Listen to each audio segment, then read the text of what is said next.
नमस्कार, मेरो कविताको शीर्षक छ छोरीलाई चिठी। कविता यस प्रकार छ।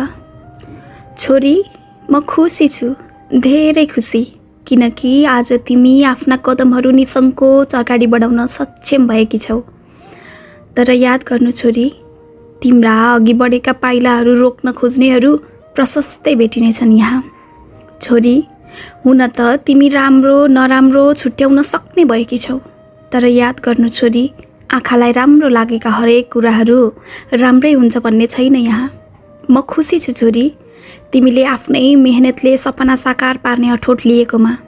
तर याद राख्नु छोरी, मेहनतै नगरी सपना पुरा गरिदिन्छु भन्नेहरूको कमी हुने छैन यहाँ।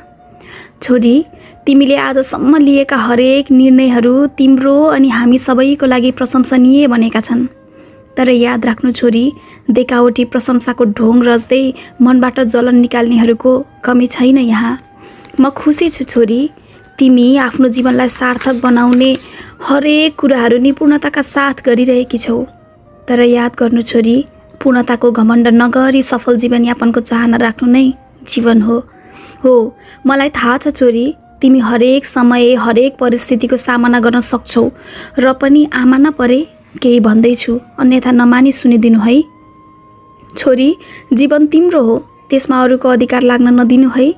छोरी, हरेक छुवाई अनि हरेक बोलाइ सहन योग्य हुन्छ भन्ने छैन, त्यसैले आफूलाई असहज लागेको कुराको प्रतिकार जुनसुकै परिस्थितिमा गर्न सक्ने शक्ति आफूभित्र राख्नु है।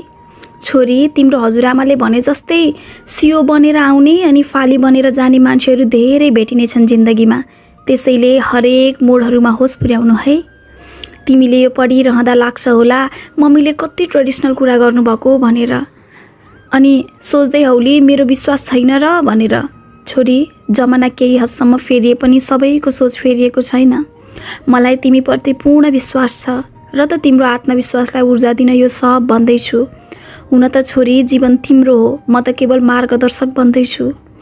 अरू त के भनौँ र छोरी, गगन चुम्नी सपना सफल पार्नु, स्वतन्त्रताका साथ जीवनमा खुसीको स्वर्णिम दीप बाल्नु, अनि मम्मी बाबाको चम्किलो तारा बनी संसारमा जगमग्ग पार्नु। धेरै माया अनि आशीर्वाद प्यारी छोरी।